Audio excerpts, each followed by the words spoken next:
News now provide a platform for live coverage of political rallies and electioneering campaign from anywhere in Nigeria. Political news stories, political editorial reviews, political discussions, personality profile, People's Parliament from the National, State and Local Government Assembly. Contact us now on 0803 471 8550 or 0803 724 9733.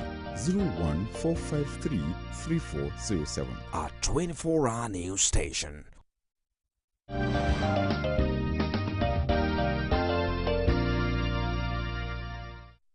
Thanks for staying with us. You're still on to Core TV News. We're reaching you from the city of Lagos, Nigeria's commercial capital, and this is Core Digest. The bombing spree, Kano under siege, is the topic we're having a look at this morning. My guests are still very much around. Lagos lawyer Festus Keyamo talking about this with me. Before we went on that break for the news on the hour, he made certain submissions, part of which was the fact that the unity, the continued existence of Nigeria as one united entity, the unity of Nigeria, is being threatened by the bombing spree. And of course, insecurity is threatening our nascent democracy. And he also called on the Nigerian government to rise to the occasion by encouraging the Nigerian military. You were saying, Festus, the other time that the president should have visited some of these places. Well, he claimed that his visit to any of those places would not help matters because the damage had been done anyway. So what would lift the spirit of those people in those places? What would lift it more than your presence? To say, look, you are still safe here. I can be here as Commander-in-Chief. I'm here to encourage all of you. Now, look at it. It took a 17-year-old girl, Malala, to come to Nigeria to make him realize that he needed to meet the parents of these girls, these abducted girls. I mean, you mean there was no single advisor in the villa that could have told the president before Malala came that he needed to meet the parents? And even after Malala came, after that suggestion, I do not think, if you ask me, that's my real opinion, my personal opinion, that they needed to ferry all of those parents and guardians to Abuja. As if Abuja is the safe haven, is the only safe haven for them to come. What was wrong with the president going to meet them at a rendezvous in Chibok? What was wrong about that? I mean, go and meet them in their natural habitat. Go and see things for yourself. Take a tour of the place. Lift their spirits. In fact, there's nothing as good as personal diplomacy all over the world. I mean, see things for yourself kind of, leadership. That is why you see at times that even the most powerful men in the world, they have telephone, they have all the communication gadgets to talk to themselves. Why do they have to take personal visits at times to other places? Because it is still, important for a leader to see things for himself. Do not rely on what people told you. There are certain things you will pick yourself as the president to visit Chibok. Certain things that even your military advisors will not tell you. You ask, why is this thing like this here? Oh, I just noticed that this thing is like, why? No. I don't want this thing to be like this here. Things, because you are president and commander-in-chief. Details that others will miss that you will not miss as commander-in-chief. And then it's very important, like I said, not only for the parents, but for the troops on the ground there, because you have declared a state of emergency. That is why in fact, it was even a campaign campaign issue at a point where some aspirants would say that they have gone to Iraq to see the troops, that they have gone to, in America, they have gone to troubled, areas, that they took that risk to go to troubled areas to see the troops and encourage the troops. In fact, apart from presidents, you can see that even other notable celebrities, they go to see the troops of their countries who are in war fronts, who are protecting lives and properties, who are having sleepless nights where we are all sleeping. You see musicians, you see celebrities, just go play with them in their camps, sing for them at times, encourage them and leave. And then they will now go, you know, it encourages them. They will now know that, look, people back home appreciate what we are doing. So if your commander-in-chief cannot come to your camp, sit down with you for 10 minutes, encourage you, eat with you, and tell you how important it is for you, what the job you're doing, how important it is for the country, how can you be encouraged again? How else can you be encouraged? So I think that that statement by the president, with all respect to him and his advisors, was an ill-informed statement. That there was no need for him to go to Chibok, to visit Chibok. That there was no, in fact, you know what he said? He said there was nothing his visit would achieve. Yeah, that's what he said. Because the harm had been done. That means he doesn't understand the psychology of the troops. He doesn't understand the psychology of those who have been afflicted by war or afflicted by the insurgency. He doesn't understand the psychology of you know, inspiring a nation. He doesn't understand it, with respect. Okay, now we'll still talk about psychology of certain variables. But then, part of what you said earlier was also that the Nigerian military have not been putting their best foot forward. What could have been their best foot anyway? Well, you see, the problem is that once you say you have declared a state of emergency, the assumption is that you are in complete control of that territory. Okay. Your military, that's why you deploy military. Absolutely. They become, the military, the primary duty of the military is to maintain the territorial integrity of the country. Absolutely.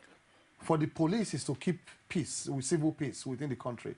But the military is to maintain the territorial integrity. Yeah. Now, how many times since the declaration of a state of emergency that this territorial integrity has been botched, has been ripped in the face of military presence? Now, take the case of Chibok. Do not forget that the Chibok abduction happened months into the declaration of a state of emergency and months into the deployment of troops to those three troubled states. Yeah. Now, the simple question you ask yourself is that when these insurgents were coming all the way to Chibok, obviously, you cannot tell me that there were neighbors in Chibok that came to abduct them. They came all the way from somewhere, whether their camp or anywhere they normally come from, to abduct the girls. Where were the checkpoints? You mean you have a state of emergency without having roadblocks and checkpoints, without frisking vehicles, checking them, asking them where they're... I mean, I don't understand. Or checking for arms. It beats my imagination.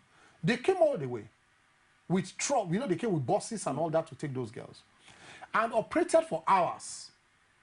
After operating for hours, they now left with the girls unchallenged. It is still a misery to me. Where were our soldiers? So on the way back, are you telling me that you don't have the wherewithal to cordon off all exit routes in a state? Now, the Boko Haram, with the kind of organization we see, they are retreating, advancing, causing harm and retreating. They advance into certain villages, cause harm and retreat. They must have camps they are retreating to. They must have places, because they are organized. They hold meetings. They decide to go and attack. I ask the question, simple question, where are they retreating to? If they are retreating to camps within Nigeria, that means you are not doing your job, because that means you have not been able to effectively police, man the areas, man all the suspected areas you're supposed to man. Because as the military, you should have a clear map of everywhere, all suspected areas where people don't go to, bushes, camps, all of that. You should. That's your job. Now, if they do withdraw to these places, why have you, 4 years later, you have not blown away these camps? In the Niger Delta region, remember the time of insurgency then? Before you knew, they knew Camp 4, what they call Camp 4, Tompolo's camp and the Tambateke's camp. Before you knew, they blew all those camps open. Now, the second question, if they don't have camps within Nigeria, and if they retreat to places outside Nigeria, who are manning those borders where they easily come in and go out, come in and go out?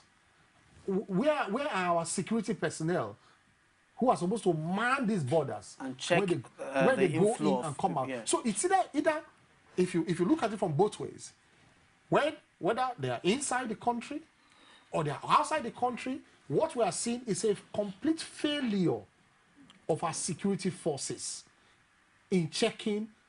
Because you see, I want you to get this clear. Please, please.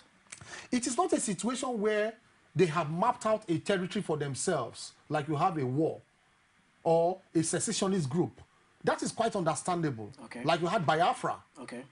Like you have Southern Sudan in the problem. Like you have different wars around the world where the insurgents or the secessionist group, they will carve out a territory for themselves and hoist their flag. And so it's understandable that, look, the troops here and the troops that will be fighting to gain territory. Now, this is not a situation where Boko Haram is in control of any territory. Nigerian military is in control of the entire Federal Republic of Nigeria. And they move freely. What is going on? Do you understand the sense of what I'm saying? Absolutely, certainly, yeah. Then what is going on? Unabated for 4 years, when you are in complete control of the territory of Nigeria. You don't have a situation where they are fighting you from another territory, where you are trying to enter their territory and they are repelling your attacks. No. What is going on? It's just like I have a house and I have a rebellious son within the house, and I cannot uproot him. It's not like he's in his own house, I'm in my house, and we are throwing invectives at ourselves. No, within my house. You are my son, I will throw you out of my house. Festus, could there be a fifth columnist in the Nigerian government? We must find that out. Because with my analysis now, you must agree with me that there's something wrong. Something is wrong somewhere. And the earlier we check that and we know what is wrong, the better for all of us. Because you see, what brought down the First Republic, Second Republic, what brought down, they are not as half as what is happening now. So we should thank our God that we still have democracy with us. Because you had the Western region crisis then, which was purely political crisis. Yeah. You had the Second Republic crisis, which was the rigging of the supposed rigging of the election that brought in Shagari again, and the Ondo crisis and all that. Then little crisis here and there. Yeah. You cannot compare those crises with what is going on now. This is of unprecedented proportion, and so we should thank our gods that democracy is still with us. And the people, you see, unfortunately, the people who are benefiting from the establishment of democratic structures, they are the ones who are supposed to take the lead in the fight against insurgency. They are the ones who are supposed to check this menace. They are not doing anything. If anything happens today, it is me and you, common people who had nothing to do, who didn't gain access to democratic structure. We are the ones that will be on the streets again fighting for democracy, being tear gassed. If anything happens now, these so-called leaders, I'm saying this from the bottom of my heart. These so-called leaders you are seeing today, once anything happens now, the next minute they will be at the borders of Nigeria, preparing to flee the country. They will not stay because they are cowards. 95% of them in government are cowards. They never knew how democracy came about. Many of them. That is the irony we face. And so they don't know the value of the structures that they occupy. They don't know the value, the value of the blood that people shed on the streets of Nigeria to bring about democracy, to establish democracy. They came from nowhere. People, in fact, who were part of the Abacha's 5 leprous fingers, who were encouraging the military to succeed itself, they are the same people who transmuted and took over the structures we see today. So they don't understand the value of democracy, the value of maintaining these democratic structures. They don't, but they are the greatest beneficiaries of it. So we must continue to play this role we are playing, to put pressure on them. whether by Bring Back the Girls campaigners, whether by civil society, that they must do, as imperfect as their elections were, they are there already. They must do what they are there to do. Now, two female suicide bombers struck in the Kano metropolis. The first one detonated her explosives at the NNPC mega station, killing herself and 3 others. Now, the police now explained to us that the bomber slipped into a crowd buying kerosene before blowing herself up at about 10 in the morning. Now, the second blast happened around 1:45 in the afternoon near ShopRite Mall along Zoo Road. Now, the police said it was also detonated by a female bomber who died on the spot without achieving the aim of bombing the mall. So, even women too... Is that not worrisome now to you? Women too This is the trend we're seeing. It's degenerating. This issue is degenerating. And then, what we see now is some kind of stereotype from the presidency. It's a stereotype. Once it happens, you hear that the president condemns bomb blasts. You are condemning. Condemn bomb blast in Kaduna. It happens again. Boah. President condemns bomb blast in Bauchi. It happens again. Boah. President condemns. So what we see is some kind of prepared statement by the president now. All they do is just to change the location, they change the dates, and they change the place it happened. But it's the same statement they are reading over and over. And the last one, they now say Nigerians should be watchful. They just tell you Nigerians be watchful. It's the same thing they say. Then the last and final, this insurgency will pass. We are on top of the situation. This is the same thing they are reading they have been reading for past 4 years. It does not inspire anybody again. It doesn't inspire anybody again. It's a stereotype already. And then you are telling me on top of the situation, insurgency is creeping into our major cities. It happened outside Abuja. It has happened inside Abuja now. Innocent people who just went to shop somewhere, they're blown away. And then the next day we all go about our normal businesses. It doesn't make any sense again. Now, talking about going about our normal businesses. Before I say that. Okay. Before you continue. Yeah. I now see adverts on television deceiving all of us, comparing Nigeria to America. How? When 9/11 happened, Americans stood behind their president. When this happened, the Americans stood behind their president. Since 9/11, how many has happened in America? Since 9/11, they stood behind their president because they saw the proactive nature of the presidency. They saw the proactive nature. And they saw measures that were reeled out. Especially border control in America. Border control. And the type of, without even infringing on the fundamental rights of people. That's right. But they deployed resources. I hear that they cross-check every single phone call. The National Security Agency in America, they monitor phone calls, they monitor insurgents, they monitor individuals who are suspected to be terrorists. They monitor, without infringing on their rights, they monitor their movements. After 9/11, how many have you seen in America? Perhaps the Boston bombing. Again. Very isolated incidents, very, very isolated incidents. And then you are now comparing it to America. Festus, it took America 10 years to get Osama bin Laden. Are we not in a haste in Nigeria? Osama, was he within America? Do you think Osama bin Laden would have survived one day inside America? Why are we deceiving ourselves? We just talk is cheap in Nigeria. They just pay some PR firms and they roll out some very nauseating adverts on television. Talking to people who perhaps they are talking to people who are dumb, dimwits. They think they are talking to people who are dumb. And as you are playing those adverts, bombs are happening. As you are playing those adverts and promoting, and all, because you see, the only thing they are concerned about is the image of the president and the image of the military and the image of those in government. They're not concerned about security. And that's why you see the military telling you that they know where the girls are, but they don't want to risk. That is an irresponsible statement. You are more concerned about people feeling and knowing that you are doing something than the safety of those girls. How can you tell people that you know where the girls are? How? Today is when you have not rescued them. Yeah. The more tactical thing to say is that we don't even know where they are, whereas you are closing in on them. We don't know where they are, we are closing on them, but they feel that when they say, oh, they probably could say you are useless. You are doing, the end justifies the means. At the end of the day, at a point, America behaved as if they were no longer after Osama bin Laden, whereas they were closing in on him. Daily. They were closing when they cited him. They said they trailed that house for more than 6 months. But did they boast and come out to say that we now know where Osama is? No, they wanted the job done first. And so, for Christ's sake, I expect that the military should get the job done first and now come out and boast and say, even the second day after we were abducted, we knew where they were. But we had been on their trip. We just wanted to make sure that they were safe. That's now contrary to what Nigerians think, that we had always known where the girls were. But that is when the girls were back with their parents. The girls are no longer are not yet with their parents.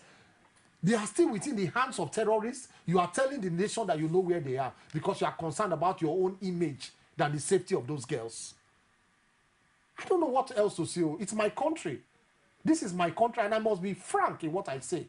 I must be frank. I'm not here to launder the image of anybody. I'm not here to help anybody in government. I'm not here. I must say, because it's my country, and they have no right to ride roughshod over us. They have no right. Nobody has any stake in this country more than yourself. We all have equal stakes. Equal stakes. And they are there today, tomorrow they will not be there. And what country are we going to bequeath to our children? We behave in an irresponsible way here. So, all we are seeing on television now, all the adverts we are seeing, they are spending millions of naira. They should use that money to buy security equipment. You know how much they are paying for image laundering? Just to protect the image of the president and protect the image of government, and insurgency is going on unabated. You are just rolling out adverts on TV, deceiving everybody, comparing people who are not doing anything to icons who have led their country to freedom in the past. You say that America supported their president. Okay, we are supporting you. That's why they even say bring back our girls. You are hounding them. You are hounding them. For what? Because they are encouraging you. It's like encouragement. Bring back our girls. Do something about it. You are angry. Why are you angry? I don't know. You want them to just live in denial. Go home. Because you want to start campaign for 2015. So you think this is all political about 2015? But that's what you are saying. Campaigns have started. People are dying. You are campaigning and protecting the image of those, in government. But make me understand, trying to use this for campaign would not support campaign anyway, because the girls aren't back and you're hounding, as you said, you're hounding them. So how will this support 2015 campaign? So that's why they want to use it as a platform. They want to turn negativity to positivity. They want to turn negativity to positivity, telling you that, well, now this is the time to rally around your president. This is the time to rally around your president. I cannot rally around you when you are not even visited Chibok. I cannot rally around you when you're not even done the basic things you should do. Do the basic things and we'll rally around you. Rally behind you. The basic things, you've mentioned using the money they spend on PRO to buy security equipment. Then you've mentioned visiting Chibok. Yes, and to inspire the troops. To inspire the troops. What are the other basic things? Visit the families there. Tell them that they should not worry. Ask the military the basic questions, the simple questions. How did these people come into Chibok, operate untouched, and go back? Is there something wrong with the boys? Are they not inspired? Are you sure their allowances are getting to them? Don't forget that even 2 months after the abduction, while we are seeing the heat of abduction, they attacked a village close to Chibok again. You know that? Yes. There's something wrong. There's something wrong somewhere. That looks like a big slap on there's something, the entire there's populace. something wrong somewhere. Now, the other time, you talked about the fact that there will be a bomb attack and then the government will come out to say, we regret and we condemn it, yes, we regret it, Nigerians be watchful, and then we'll just go about our normal, we're on top of the situation. And then Nigerians then you will now see people, they are throwing them like meat into back of truck to the hospital.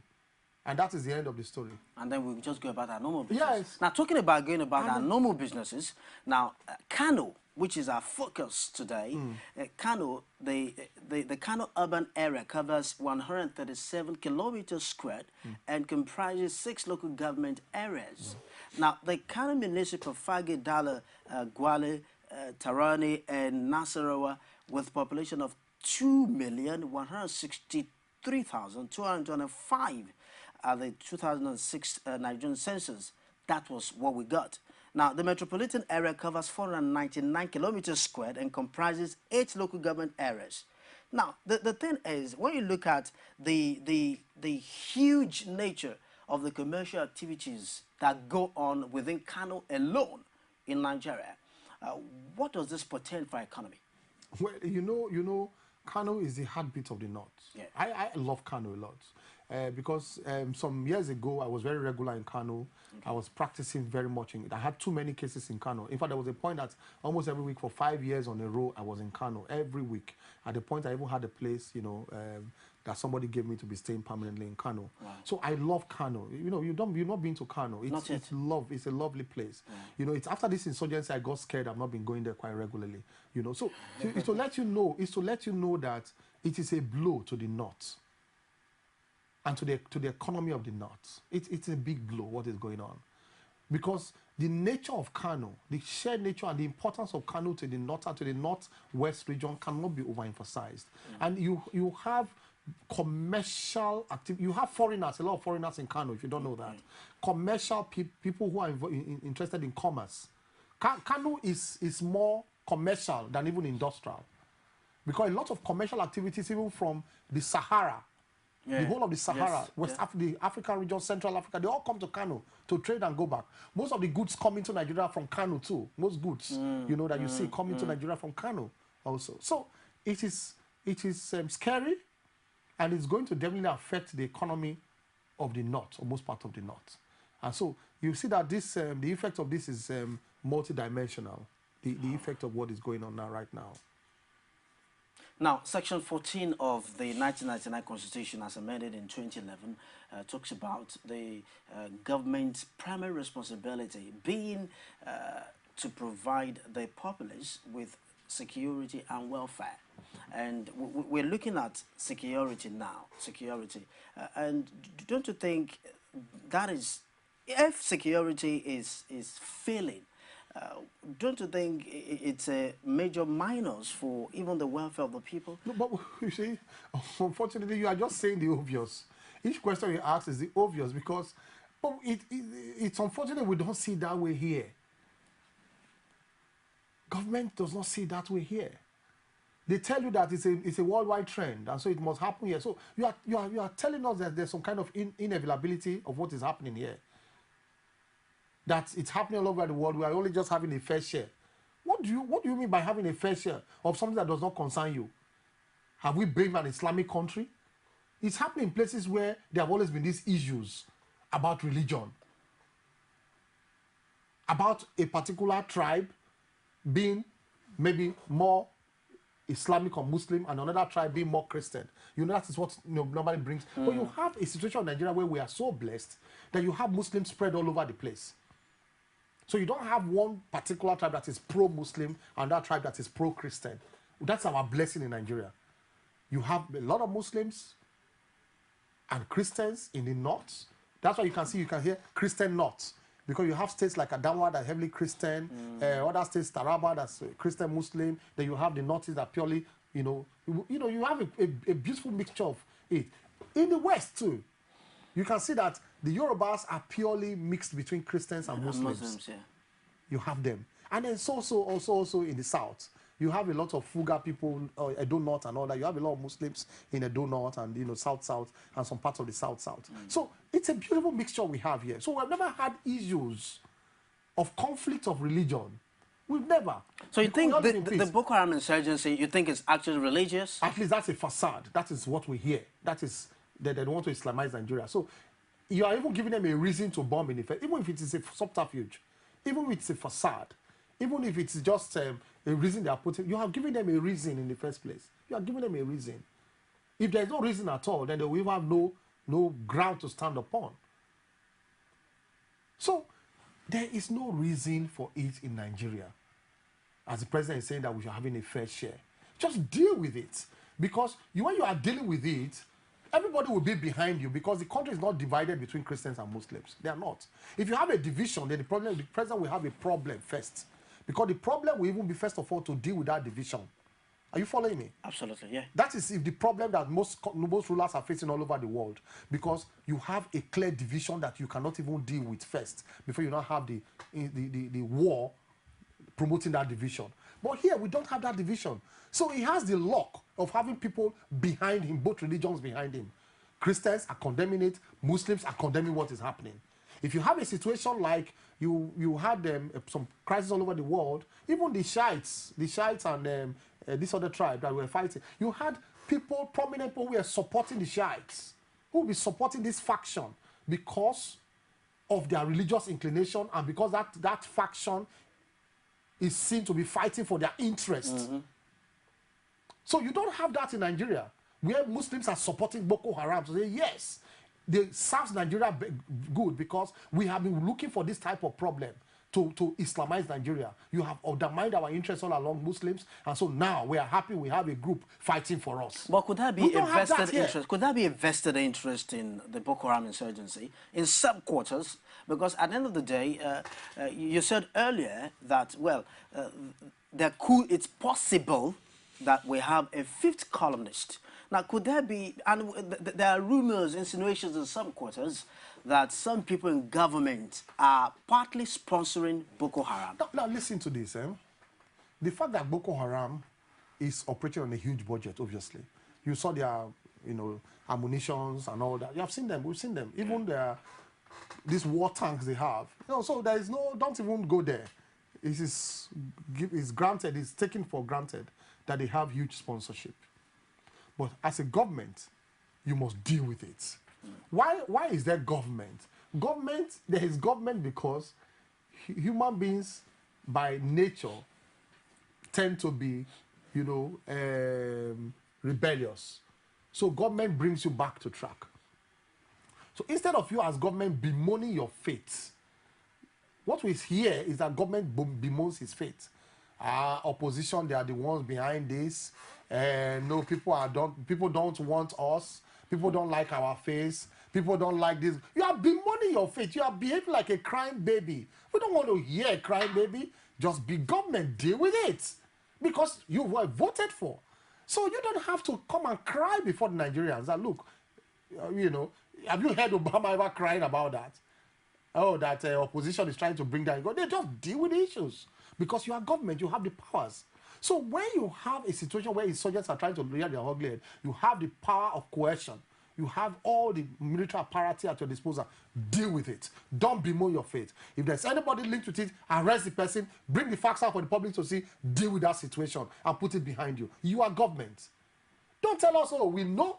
Look at 2 weeks ago that we know some prominent opposition figures who are behind it. After some time, we will reveal their names.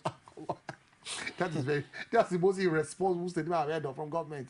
We know those who are behind it. Over time, Nigerians will be exposed to Nigerians. It just shows that you are engaging in a game of blackmail. That's blackmail. Because once you know them, deal with them immediately. This is about the nation's security. And as you are dealing with them, you must bring the facts out for the public to see. Let the public see the facts and judge for themselves and say, this is why, even no matter the prominent nature of the opposition figure, deal with him. Let the public turn its back against that person to say, how dare you do this and put our lives in danger? Now, talking about the opposition having a hand in this, there had been rumors for a long time that General Ibrahim Badamasi Babangida and Muhammadu Buhari were part of this or had a hand in this. Now, looking at the recent attack on General Muhammadu Buhari, would you still say the rumor could have an element of truth? No, I think that is street talk. I mean, talk. We cannot come to a station like this and mention names and say, no matter how bad we feel against those people, we hate them, to say they have been talked that those people are still. No. It is street talk. Yeah. And, you cannot elevate street talk to this kind of platform to say these leaders and this leader are associated with this. No. Yeah. I don't think we should go that way at all. Over time, you can see that people have been trying to use this Boko Haram thing for purely political purposes. And let it remain like that. Let it remain street talk. But to now elevate it to that platform, all we have heard from government is to say opposition. And, of course, we know, except it was a fool, we know, of course, that it was not true. Because if it were true, you can know that government will be the first to arrest them. And I'm sure you know that since Boko Haram started and all that, you can be sure that all opposition figures in this country, you can be sure that the security force will have a complete profile on them now. They will have their phone records. They will have their movement charts. They will now know who they are meeting, who they are not meeting, except they are not doing their job. You should know that by now. They should know. And the fact that they have not arrested not one of them shows that they are lying. Because once they have the smallest link of one of them to Boko Haram, you can see that that person will be disgraced and arrested to let the public turn their back against that party. So you know that all that is happening on both sides, even including the opposition calling government some names and all that, is just cheap talk. Well, maybe cheap talk. Maybe that was also the why attack on Buhari only clearly shows, it only clearly reveals again that we are all in danger. We are all in danger. Whether we're in government or we are in opposition, we are all in danger regarding what is happening. And what is being threatened, it's not PDP that is being threatened. It's not APC that is being threatened. It's not Labour Party that is being threatened. It is the unity and democracy we enjoy in this country that is being threatened. And when it happens, when the threat becomes real, all of us will lose. Whether we are Yorubas or Hausas or North or South, whether we are Igbo, whether we are APC, PDP, we will all lose at the end of the day. Let us realize that. The Northerners have a lot of investments in Lagos. The people from the South, they have a lot of investments in the Kano, North. yeah. Abuja, everybody has investments in Abuja now. So we are all going to lose at the end of the day. We should the earlier we realize that, the better. And stop playing this rubbish, stupid politics we are playing and deal with the situation. Why is the pressure more on government? The pressure is more on government because government has the sole responsibility to curtail it.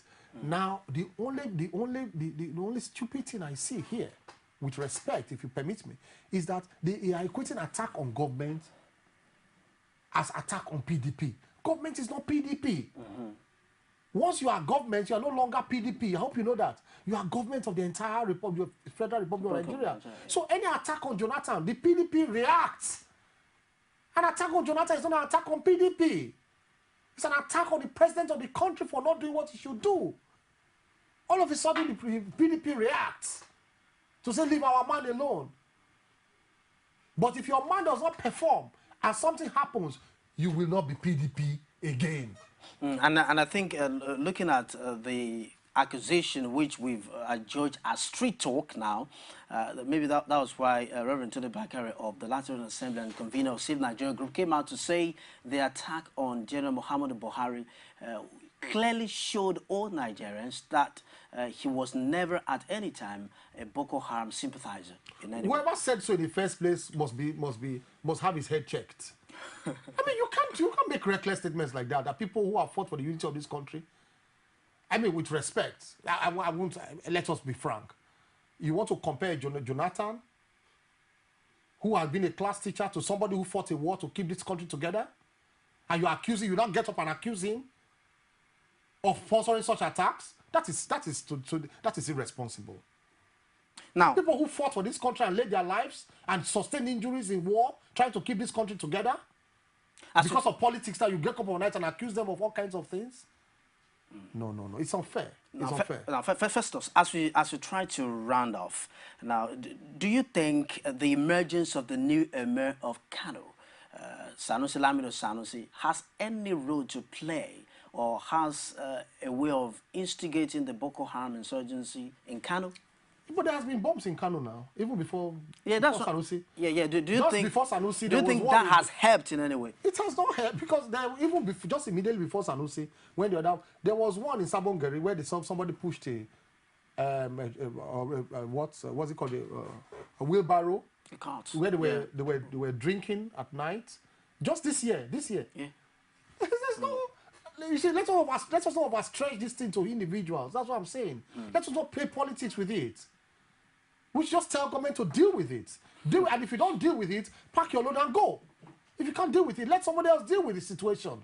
We just want anybody to deal with the situation. By pack your load and go, do you mean the president should resign? By pack your load and go? If you cannot, then resign. Let somebody else. Just say, look, it's for the unity of this country. Let somebody else deal with this situation. But if you can deal with it, why not deal with it? We all support you. I'm saying this from the bottom of my heart, not because it's not politics now. If you can't deal with it, you cannot allow innocent lives and properties to keep going. Even for those who are supporting him, if their own words are killed today, they will turn against him. It's just because it has not reached your domot. Festus Keyamo has been my guest on the show. Court Digest this Winning Tuesday, as I chose to call it earlier on the show. And part of a summation, if you have issues, then deal with them. If you're having problems winning over insecurity, deal with it. If you're having problems winning in any area of your life, a human endeavor, deal with it. If you have any problems with winning in your career, I want to say deal with it. By extension, that's coming from me now. I must say a big thank you to you for coming to the show today. God bless you. I'm Tolu Ojewumi. It's on the on behalf of the entire crew of the program Court Digest. I'm saying thank you to you for watching. Have a great day. Enjoy the rest of your holiday, and don't forget that News on the Hour comes your way very shortly. You can now watch Core TV News live from anywhere in the world on our website www.coretvnews.com. Click on Live TV on our website and watch us live. And welcome to Core TV Primetime Days. To follow us on Twitter, click on Twitter icon on our website. On Facebook, click on the Facebook and YouTube to see all our previous news production. You can also watch us live on YouTube. Click Core TV, leave a space, then News. Core TV News, a 24-hour news station.